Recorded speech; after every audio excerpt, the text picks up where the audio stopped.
இங்க படுத்துற நிமிஷம்னால தாங்க முடியலையே. தலை வலிக்குதுடா, தலை வலிக்குதே.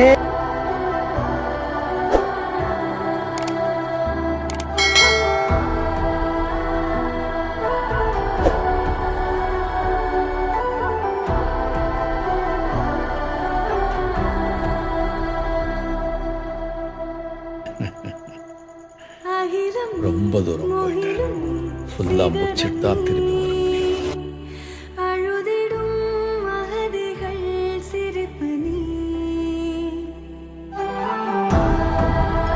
காலையில என்ன விளையாட்டு காட்டுறாங்க, எப்படி எல்லாம் சோதிக்கிறாங்க. பொழுது